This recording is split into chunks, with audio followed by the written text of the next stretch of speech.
HSC 24 batch, অনেক tension, পরীক্ষা বারবার পিছাচ্ছে, কোনো কিছুই ঠিক নাই, সব এলোমেলো, কি করব কিছুই বুঝতেছি না, কি পড়বো, পড়বো কি না, কিভাবে পড়বো, পড়তে পারতেছি না, অনেক সমস্যা। তো তোমাদের কি কি করা লাগবে, কি করতে পারো, এগুলো নিয়ে হচ্ছে আমি ভিডিওতে কিছু বলার চেষ্টা করব। এবং তোমাদের তো বায়োলজি যে পরীক্ষা, সরি বায়োলজি না, ম্যাথ যে পরীক্ষা সামনে আছে বা যা যা লাগে আমাদের গ্রুপে তো দিবই, সাপোর্টে তো আসি। আমাদের টেলিগ্রাম গ্রুপে 24 ব্যাচের জন্য কিন্তু আলাদা মেন্টরশিপ গ্রুপ খুলছি তোমাদের জন্য, যারা এখনো অ্যাড হও নাই কমেন্ট বক্সে লিঙ্ক দিয়ে দিব, তোমরা অ্যাড হয়ে যাবা ভিডিও দেখার পর, ঠিক আছে?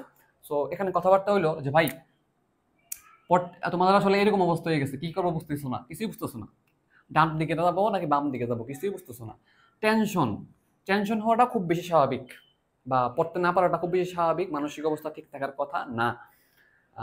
এক্ষেত্রে আসলে তোমাকে একটু স্যাক্রিফাইস করতে হবে। কারণ বাংলাদেশে যেহেতু থাকবা, পরীক্ষা যেহেতু দিবা, অ্যাডমিশন যেহেতু দিবা, সো বাংলাদেশের রুলেই তোমার কিছু না কিছু আগাতে হবে শিক্ষা ব্যবস্থায়। সো এই ক্ষেত্রে কি করার, এক্ষেত্রে কথা কথা হচ্ছে তোমাকে পড়াশোনায় বসতে হবে। কথা হচ্ছে ভাই টেনশন হচ্ছে, পড়াশোনাতে বসতে পারতেছি না, মানসিক অবস্থা ঠিক নেই, মনোযোগ তো নাই, এসব কথা তোমার পরীক্ষা তো আর শুনবে না। তাহলে ভাই উপায় বলেন, উপায় বলেন হচ্ছে ভাই কিভাবে পড়ালেখা বসতে পারি, ঠিক আছে? সেটা হচ্ছে ভাই তোমাকে ডিস্ট্রাকশন মুক্ত থাকতে হবে, ঠিক আছে? এখন কথা হচ্ছে ভাই কিভাবে ডিস্ট্রাকশন মুক্ত থাকতে পারি, মানে আমি হচ্ছে বুঝতে পারছি ভাই পড়া উচিত, পড়তে চাই, একটু পড়ালেখায় বসতে চাই, পড়ালেখা একটু করা উচিত, বুঝতে পারতেছি পরীক্ষা যেহেতু, এবং সময় পাইছি ভালো। এখন ডিস্ট্রাকশন থেকে কিভাবে মুক্ত থাকবো, তাহলে ডিস্ট্রাকশন হচ্ছে বা আহ, মনোযোগটা কিভাবে ফিরে আনতে পারি, দেখো এফবিতে কম আসা, এফবিতে কমা আসবা মানে কমায় দিবা, ঠিক আছে? হইতে পারে এফবি আনইনস্টল করে দিতে পারো, ঠিক আছে? অথবা তুমি দিনের একটা নির্দিষ্ট টাইম বা কম কম টাইমে আসবা, নির্দিষ্ট সময়ে আসবা, ঠিক আছে? একটা না অনেকক্ষণ পড়ার পর ফেসবুকে আসবা, এটা হইতে পারে।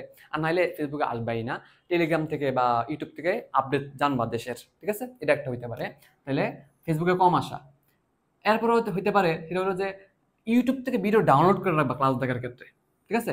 এবং আহ, ফোনটাকে একটু অ্যাভয়েড করার চেষ্টা করো। মেন কথা হচ্ছে তুমি ফোনে ঢুকলেই যে এই সমস্যাটা হয় আমাদের, যেটা হলো হয় ভিডিও রিলসে ঢুকে যায়, রিলসে ঢুকতে ঢুকতে আর খবর থাকে না, অথবা ফেসবুক পোস্ট, এমন কোনো পোস্ট সামনে চলে আসে যেটা মন খারাপ করে দেয়, তখন আর পড়ার মুড থাকে না। এই জন্য ফেসবুক আসাটাই একটু চেষ্টা করবা কম, ঠিক আছে? ফেসবুক যাতে না আসতে পারো, এই জন্য ফেসবুক আনইনস্টল করে দিতে পারো, ডিএক্টিভেট করে দিতে পারো, অথবা যেভাবে হোক, তুমি তো বুঝতেই পারছো নিজেকে কিভাবে কন্ট্রোল করবা।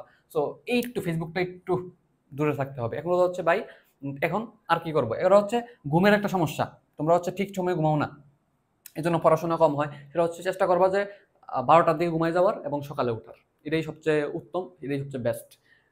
এবং রাতের বেলা যখন তুমি ফেসবুকে ঢুকবা অনেক সময় চলে যায়, রাতের বেলা ঢুকলে তুমি ঢুকতেছো তো কোনো একটা নিউজ জানার জন্য, ঢুকবা 2-3 ঘন্টা চলে গেছে, কোন দিয়ে চলে গেছে শেষ, ঘুমাইতেছো দেরি কইরা, সকালবেলা উঠতেছো বা 11টা 12টার দিকে উঠতেছো, আরো ডিপ্রেশন, কিরে এতক্ষণ পড়লাম না, এই পড়লাম না কেন, ওটা নিয়ে ডিপ্রেশন, এই নিয়ে আরো পড়া হয় না, এরকম করতে করতে সারাদিন চলে যায়, দুপুরবেলা গরম লাগে, পড়তে ভালো লাগে না, এই সেই করতে করতে আবার সন্ধ্যা চলে আসে, এভাবে করে দিন চলে যায়, ঠিক আছে? এই জন্য ঘুমের সাইকেল ঠিক রাখার চেষ্টা করবা। আম, হ্যাঁ এটাই।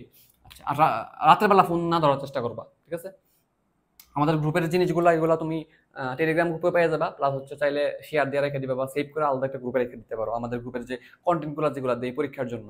গেল, এরপর হচ্ছে পড়ার ক্ষেত্রে বললাম যে ক্লাস দেখবা ইউটিউবে, এবং ফেসবুকে লাইভ করার দরকার নেই, ইউটিউব থেকে ডাউনলোড করে দেখার চেষ্টা করো, যেহেতু এখন নেট স্লো, রবিবারে হয়তো নেট চলে আসবে, তো ইউটিউব থেকে ডাউনলোড করে ভিডিও দেখার চেষ্টা করো।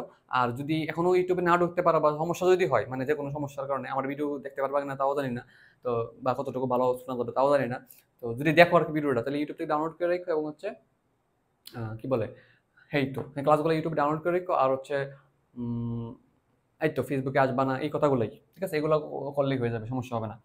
আচ্ছা, আর যদি তাও না আসতে পারো, আরো যদি মনে হয় যে ভাই আর একটু সময় কাজে লাগাতে চাই, তাহলে হচ্ছে নিজে পড়বা বেশি, একটু বই নিজে উল্টাইবা।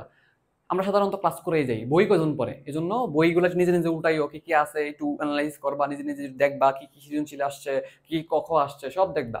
আমাদের কখন নিয়ে ভিডিও আছে, কি কখনে কি করবা, এভরিথিং সবকিছু ভিডিও কিন্তু আছে, ইউটিউব থেকে দেখে নিও আমার ভিডিওগুলা। গেল, তারপর হচ্ছে এডমিশন নিয়ে কিছু করবো কিনা এখন, এডমিশন নিয়ে। এখন ভাইয়া তোমার যদি এসএসসি প্রিপারেশন ভালো হয়ে থাকে, বা একটু মোটামুটি গোছানো হয়ে থাকে, বা যেহেতু লম্বা সময় পাইছো, 10 দিনের মতো সময় পাইছো, তো আমার মনে হয় একটু আগায় রাখা উচিত।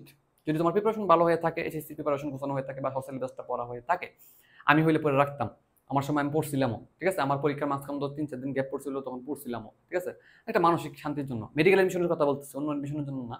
তো প্রিপারেশন গোছানো থাকলে পড়ো। আর যদি তোমার মনে হয় যে না বা আমার এসএসসি প্রিপারেশনই ভালো না, ফার্স্ট সিলেবাসে গোছানো হয় নাই, অনেক গ্যাপ আছে, তখন তুমি এই সময়টাকে তোমার এসএসসি প্রিপারেশনের জন্য কাজে লাগাও।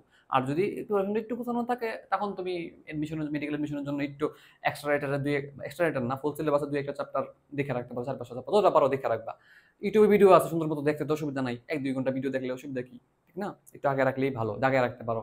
তো স্বাভাবিক, কেন কম্পিটিশনের যুগ, তুমি আগে থাকলে তোমারই লাভ, বুঝতেই পারতেছো, আমার তো লাভ নেই, ঠিক আছে? তো নিজের ভালো বুঝে নিজে আগে রাখতে পারো, ঠিক আছে? আচ্ছা গেল, এই তো, এই তো প্রশ্ন তোমাদের, এগুলো তো আর কি। আর যদি কোনো প্রশ্ন থাকে আমাদেরকে কমেন্টে জানাইবা, দোয়া করবা, আমাদের সাথেই থাকো। দেখা হবে নেক্সট ভিডিওতে। আজকের ভিডিও এই পর্যন্তই। আসসালামু আলাইকুম রহমতুল্লাহ বারাকাতুহু।